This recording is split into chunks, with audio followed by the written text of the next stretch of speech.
महाराष्ट्राचे आराध्य छत्रपती शिवाजी महाराजांना वंदन करून, भारतरत्न डॉक्टर बाबासाहेब आंबेडकरांना वंदन करून, ओबीसी ज्याने दिला सुरुवातीमध्ये, ज्यांचे ओबीसीच्या जनक ज्याने सांगू शकता असा छत्रपती शाहूजी महाराजांना वंदन करून इथे जमलेले सर्व महाराष्ट्राचे कोणकोपरे आते माझे मान्यवर आणि बंधू भगिनींनो, सर्वप्रथम मी आपली मनापासून क्षमा मागतो। आज माननीय प्रधानमंत्रीजीचा कार्यक्रम होता आणि ब्रिटनच्या प्रधानमंत्रीचा पण कार्यक्रम होता आणि दोघेही आज विश्वमध्ये जे काही चाललं आहे ट्रम्प सर्व आपलं माहिती आहे, तर त्यासाठी ते कार्यक्रमाचा महत्त्व पण आपण समजू शकता। 1.5 तास कार्यक्रम उशिराने संपला।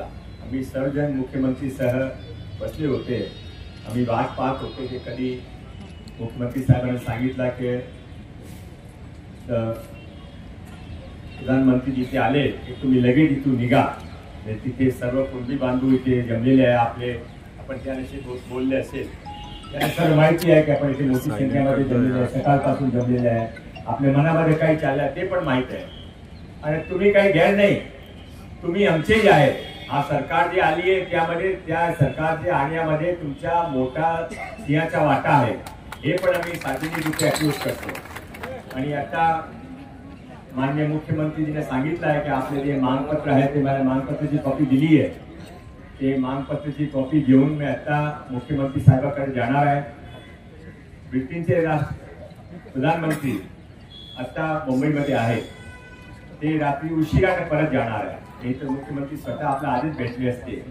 मुख्यमंत्रीने मला सांगितलं देवेंद्र फडणवीस साहेबांनी की तुम्ही माझ्या वतीने सार्वजनिक मंचातून हा शब्द द्यावा की आठवड्यात जे आपण सांगितलं, आठवड्याचे 8 माननीय मुख्यमंत्रीजी स्वतः आपले सर्व प्रतिनिधी मंडळाची मीटिंग घेणार आहे आणि त्याशिवाय आपल्याला माहित आहे की माननीय मुख्यमंत्रीजीने म्हणजे सरकारने एक ओबीसी साठी एक उपसमिती पण गठीत केली आहे, त्यांचं पण काम सुरू आहे, त्याचे समोर पण आपला विषय आपण घेऊ, त्याची मीटिंग पण आपण नक्की आपल्याला मिळणार आहे। मी आपल्या सर्वांना मनापासून विनंती करतो की तुम्ही हा गैरसमज करू नये की तुमच्यावर काय अन्याय होणार आहे, हा पण गैरसमज करू नये की तुमच्या कोई तुम्ही जोपर्यंत काय ते करता नाही तोपर्यंत तुमचा काय ऐकणार नाही। आम्ही तुमचा सन्मान करतो, तुमच्यामुळे आज महाराष्ट्रामध्ये वर्षापासून महाराष्ट्र चालला आहे, तुम्ही महाराष्ट्राची रीढची हड्डी आहे आणि तुमच्या विना तुमच्या शिवाय काय इथे होत नाही। माननीय मुख्यमंत्रीच्या शब्दावर आपण विश्वास ठेवा आणि ते आज आपण जे आले तेवढे उशीर झाला त्याबद्दल आपले जे काही गैरसोय झाली त्यासाठी मी मनापासून आपली परत एक वेळा माफी मागतो। आपल्या सर्वांना विनंती करतो की आता आपण आजच्या जे आपलं आंदोलन संमेलन प्रतिनिधी मंडळ जे काय असेल ते आता इथे थांबावा, मुख्यमंत्री शब्दाने मान द्यावा।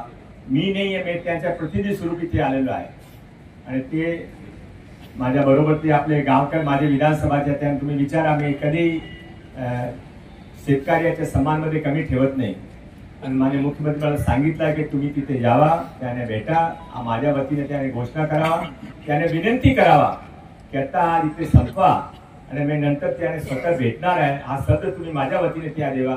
परत एक वेळा मुख्यमंत्री शब्दाने तुमच्या समोर ठेवलेला आहे, मुख्यमंत्री शब्दाचे मान करून आम्ही सर्वजण तुमचे बरोबर आहे आणि तुम्ही आमचेही आहे असं आमच्या मनामध्ये जे आहे त्यांचा मान करून हा आंदोलन इथे समाप्त करावा अशी मी आपले विनंती करतो। जय हिंद, जय महाराष्ट्र। बघा, आमचा आजचा जो मोर्चा होता तो 2 सप्टेंबरला जो हैदराबाद गॅझेट काढून कुणबी समाजाचा दाखला मराठा समाजाला देतोय, आम्हाला त्याला विरोध आहे।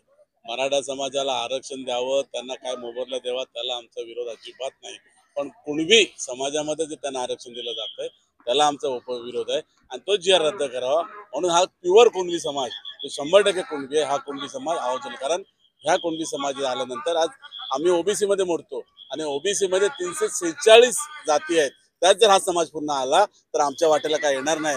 म्हणून आमच्या समाजात झालेला उद्रेक होता, एक सुरुवात आहे समाजाला सरकारला इशारा देण्यासाठी की तुम्ही जो GR काढलाय तो खोटा GR काढलाय, कारण ह्या मराठा समाजाला सुप्रीम कोर्टाने आणि हायकोर्टाने सगळ्या जजनी नाकारलेलं आहे। म्हणून ह्या लोकांनी पाठच्या दरवाजाने निजामाचा जो होता, जो निजाम गुलाम होता, तो गुलामांना वागवत होता, त्याचा दाखला घेऊन जर हे करणार असतील तर त्याला विरोध करण्यासाठी हा कोकणातला कुणबी रस्त्यावर उतरलेला आहे.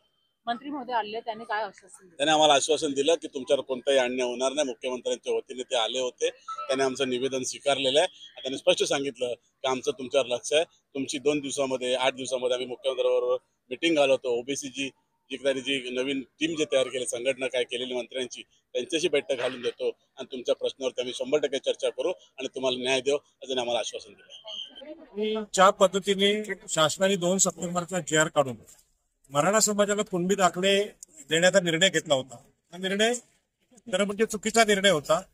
कुणबी समाजावर आणि ओबीसी समाजावर अन्याय करणारा निर्णय होता आणि म्हणून कुणबी समाजाने आज फार मोठं आंदोलन येथे केलं, जिथे जरांग्याने आंदोलन केलं होतं आणि हे सांगितलं की मराठे कुणबी नाहीत, हे स्वतः कुणब्यांनी सांगितलं. त्याच्यामुळे आता शासनाने हा निर्णय घेतला की एका आठवड्यात माननीय मुख्यमंत्री यावर निर्णय देणार आहेत. कारण समस्त ओबीसी समाज घाबरलेला आहे, कारण त्यांचं आरक्षण यातून नष्ट होऊ शकतं. या अगोदर मराठा समाजाला सुप्रीम कोर्ट आणि मागासवर्गीय आयोगाने सांगितलेलं आहे ते सोशली बॅकवर्ड नाहीत, त्यामुळे त्यांना आरक्षण असण्याचा प्रश्न येत नाही. पण आजचा जो आंदोलन आहे अत्यंत यशस्वी झालेला आहे. या आंदोलनामध्ये कुणबी समाजाबरोबर आमचे भंडारी समाजाचे लोक आहेत, आगरी समाजाचे आहेत, कोळी समाजाचे आहेत आणि मोठ्या संख्येनं कुणबी समाजाने या आंदोलनाचं नेतृत्व केलं आणि आज ही यश मिळालं. माननीय मंत्री महोदय लोढा साहेब इथे आले आणि मुख्यमंत्र्यांच्या वतीनं त्यांनी लोकांना आश्वासित केलं. तुमची भूमिका कशी असणार आहे? एका आठवड्यात मीटिंग लावायची सांगितली त्यांनी. हो, आता आम्ही शासनाला पटवून देणार की बाबा कुणबी आणि मराठा यामध्ये फरक काय. कुणबी हा शोषित आहे, कुळ आहे, नोकर आहे, वेठबिगार आहे आणि मराठा हे जमीनदार आहेत ज्यांनी या देशाचं शोषण केलं. त्यांना आरक्षण दिलं तर आरक्षणाचा अर्थच संपून जाईल आणि म्हणून हे जो बेकायदेशीर JR आहे तो रद्द करावा असं आमचं म्हणणं आहे.